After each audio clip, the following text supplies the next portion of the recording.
Parlons repos. J'ai commencé cette série-là de vidéos en parlant beaucoup d'énergie.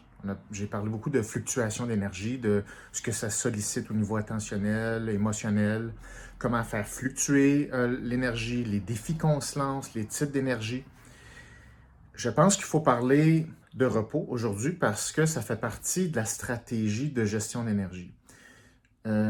Souvent, on parle d'énergie, comment avoir de l'énergie, on parle de comment rassembler notre énergie, éviter d'en perdre d'énergie, mais le repos, c'est rarement quelque chose qui est, je dirais, abordé consciemment ou comme une phase stratégique.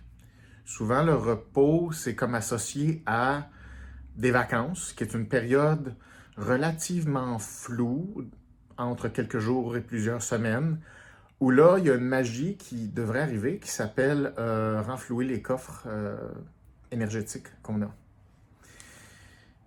Je pense qu'il faut parler un peu plus stratégiquement de comment fonctionne le repos et donc la fameuse recharge de la batterie.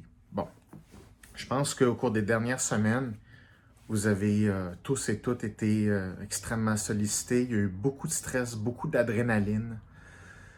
Et quand on sent qu'on a accompli quelque chose, on a passé la phase critique, mais le cerveau il commence à désactiver l'anxiété, puis il commence à sentir qu'il va avoir le dessus, puis qu'il ne mourra pas. Donc ça, c'est super, parce qu'il y a une diminution de l'anxiété.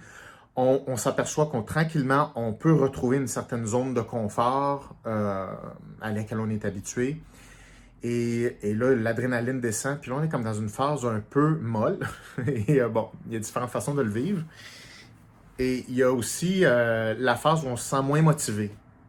On sent aussi, on sent que c'est comme on a moins d'énergie, puis là, la fatigue, elle rentre, comme on dit. C'est là où on la sent, la fatigue, qui est un phénomène tout à fait normal, hein, by the way, parce que le cerveau, il y a comme plusieurs structures neuroanatomiques ou endocriniennes même d'urgence et d'énergie d'urgence qui est nécessaire à des phases importantes.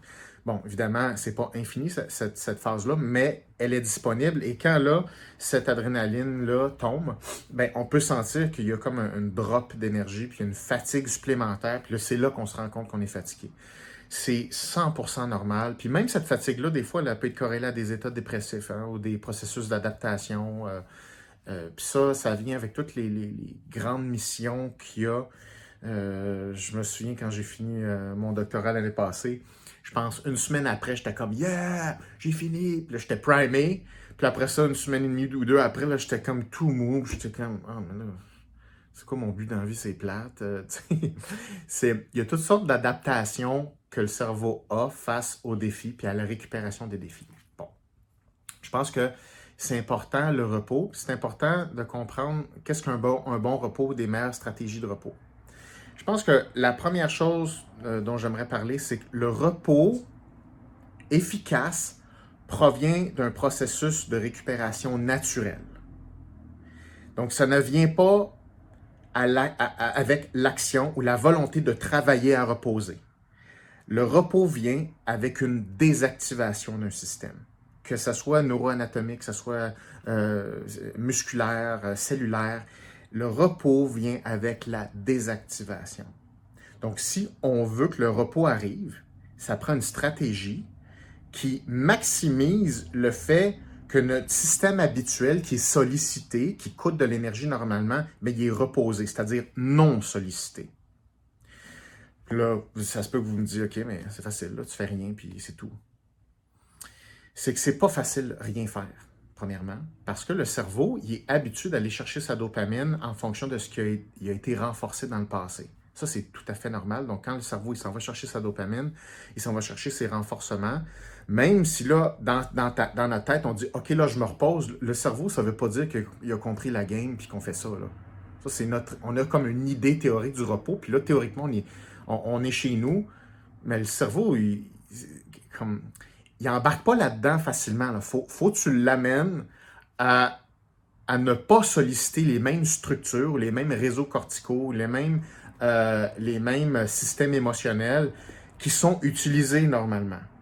Donc, dans une stratégie de repos, dans une stratégie de vacances, il faut stratégiquement faire en sorte on ne sollicitera pas les mêmes structures cognitives, les mêmes réflexes, les mêmes systèmes de pensée, les mêmes habitudes qu'on utilise normalement lorsqu'on travaille, lorsqu'on dépense de l'énergie. Ce n'est pas si simple que ça parce que le cerveau, à quelque part, il aime ça. Il est habitué d'aller chercher sa dopamine d'une certaine façon. Et souvent, quand on tombe en vacances officiellement, on a comme le goût un peu de faire les mêmes choses comme si on n'est pas en vacances. C'est normal, ça. Mais je pense que, puis ça, je le vois beaucoup avec des leaders qu'il faut qu'ils soient toujours assez top là, mentalement, et des athlètes, il faut planifier le repos. Il faut s'assurer que consciemment et stratégiquement, le cerveau n'aura pas le goût de solliciter les mêmes systèmes que d'habitude. Ça veut dire qu'il faut se forcer à ne pas faire les mêmes choses dans notre tête ou physiquement ou dans nos habitudes ou dans nos activités que d'habitude. Donc, c'est un peu là, mettons que vous êtes debout, puis là, vous mettez votre poids égal sur les deux jambes. Si vous voulez reposer votre jambe droite, la seule façon de reposer votre jambe droite, c'est un transfert de poids. C'est-à-dire, il faut prendre cette énergie-là qui est distribuée sur les deux jambes, donc il y en a sur la droite, il faut la transférer 100% sur la gauche. Donc, le transfert d'énergie, ce choix-là, sur quoi on met l'emphase, va avoir pour conséquence de relaxer, c'est-à-dire désactiver l'utilisation de la jambe droite. Par exemple, si on veut reposer la droite, on transfère le poids sur la gauche. Même chose, si on veut reposer la gauche, on transfère le poids vers la jambe droite. Tu ne peux pas vraiment reposer ta jambe droite en étant debout sur ta jambe droite. Donc, c'est important de comprendre ça, que tu ne peux pas solliciter des ressources en même temps que tu essaies de la reposer. C'est comme la même chose qu'essayer de dormir. Essayer de dormir, c'est comme les stratégies où on essaie consciemment de dormir, c'est ce qui nous maintient réveillés. Le fait de dormir, c'est une conséquence d'une détente, d'une désactivation. Donc, plus une personne va tenter de contrôler son sommeil, donc de vouloir dormir, d'utiliser 10 millions de stratégies pour se reposer, pour dormir, ça va le garder réveillé parce qu'il sollicite le même système qui est supposé être désactivé. C'est la même chose. Pour reposer notre système nerveux, il faut regarder, quelle tâche je dois arrêter de faire. Et pour que notre cerveau se motive à arrêter de les faire, il faut faire d'autres choses.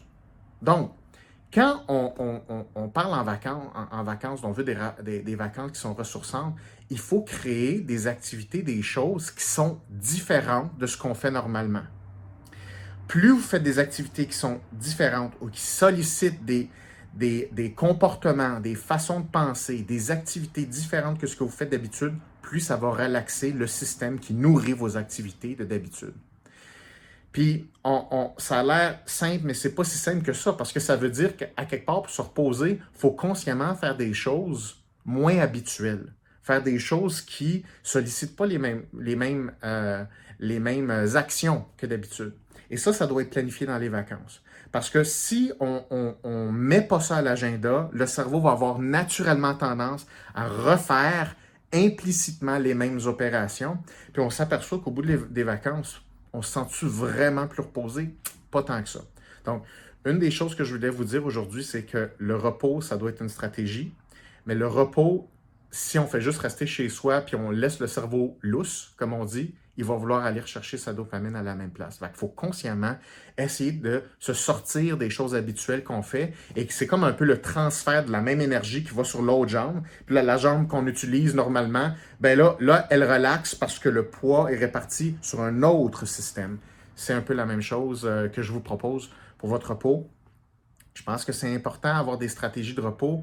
Les athlètes qui ne sont pas capables de vraiment se reposer, même s'ils font moins de sport, ils ont tendance à ne pas être capables de récupérer à leur plein potentiel avant une compétition. Fait que souvent, il faut mettre des protocoles de repos, ce qu'on appelle en sport, on appelle ça des tapers.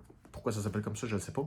Mais c'est des tapers. Le taper, c'est la période de repos avant une compétition importante. Parce que là, tu t'entraînes très, très fort un athlète. Là, sa forme, son énergie diminue, mais tu l'entraînes. Mais pour qu'il puisse revenir au top, ça prend la période de repos pour qu'il lui permette de revenir. Donc, le taper, c'est une opération difficile qui est très stratégique pour le coach. Puis ça, tous les coachs là, de sport vont vous le dire.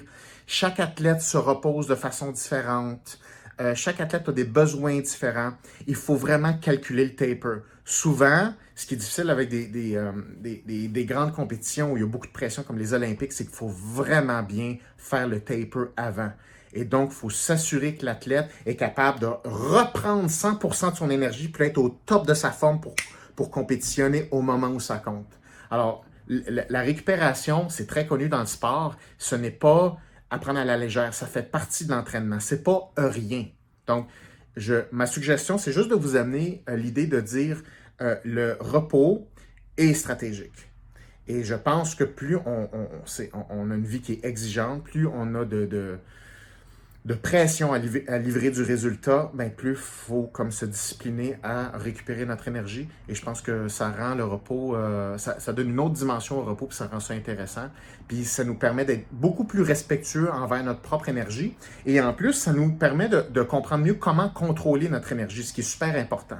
Parce qu'à différents moments dans l'année, on a besoin de calculer notre énergie. Donc, on est capable, en se pratiquant à reposer nos systèmes stratégiquement, de mieux faire fluctuer notre énergie pour être capable de calculer où on en a besoin, où on a besoin de récupérer. Donc, bonne stratégie de repos.